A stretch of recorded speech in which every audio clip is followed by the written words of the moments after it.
Memiliki komposisi pada obligasi, ya, di mana kamu punya portfolio itu tidak hanya ingin agresif, tapi kamu juga ada sisi yang kayaknya mau nyari yang pergerakannya itu tidak sefluktuatif saham ataupun beberapa aset yang sekiranya tuh volatilitasnya tinggi seperti kripto misalkan. Sebenarnya ada salah satu juga yang teman-teman bisa pikirkan, yaitu adalah obligasi. Obligasi sendiri yang aku tahu, yang bisa aku share hari ini itu adalah obligasi itu di satu sisi dia pergerakannya tidak sevolatile itu, dan itu ada obligasi negara dan ada obligasi korporasi. Obligasi negara itu pada umumnya adalah obligasi yang dijamin negara, di mana kemungkinan untuk gagal bayarnya kecil, bahkan sampai dibilang itu tidak ada. Lalu obligasi korporasi memiliki potensi return yang lebih besar, tetapi resikonya juga tentunya akan besar pula. Ya. Tapi pada dasarnya obligasi itu tidak sebesar fluktuatif saham ya. Nah, tetapi dari dua ciri khas tersebut, yang satu pemerintah, yang satu korporasi, itu saling mengisi. Saling mengisi artinya apa? Artinya bahwa memang obligasi negara itu diperlukan. Diperlukan karena kita juga pengen kestabilan, tapi korporasi kita butuh juga karena apa? Karena kita juga pengen mendapatkan return yang atau potensi return yang cukup baik. Jadi baiknya kalau misalkan kita memiliki obligasi atau reksadana obligasi atau pendapatan tetap, ya baiknya isinya itu ada di dua hal tersebut atau dua tipe tersebut.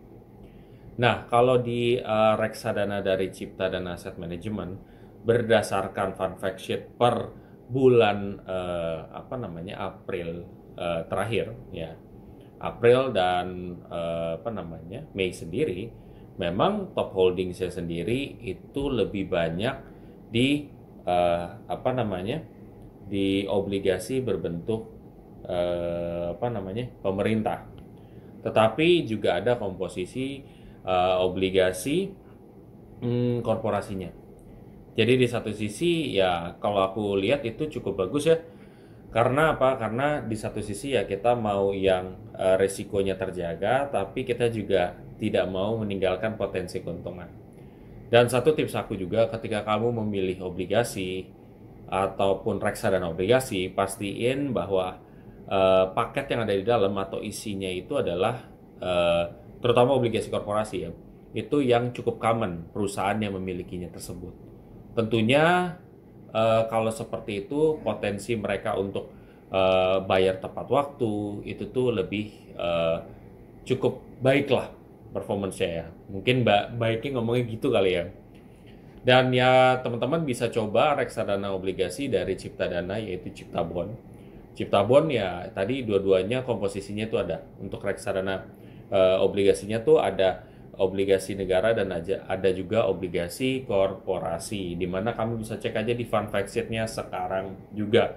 Dan apabila setelah ini kamu tertarik untuk mulai berinvestasi reksadana di Cipta Bond dan Cipta Dana Asset Management, linknya ada di kolom deskripsi di bawah ini. Kamu coba pergi aja ke situ dan kamu akan coba untuk mulai berinvestasi. Tentunya ketika mau berinvestasi, pastikan baca fun fact sheet-nya dulu. Ya, dan kalau bisa prospektusnya juga sih. Dua-duanya, sorry.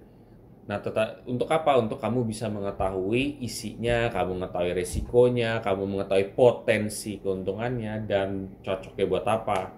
Sehingga kamu bisa mengambil keputusan yang baik. Mudah-mudahan membantu ya teman-teman. Sampai jumpa.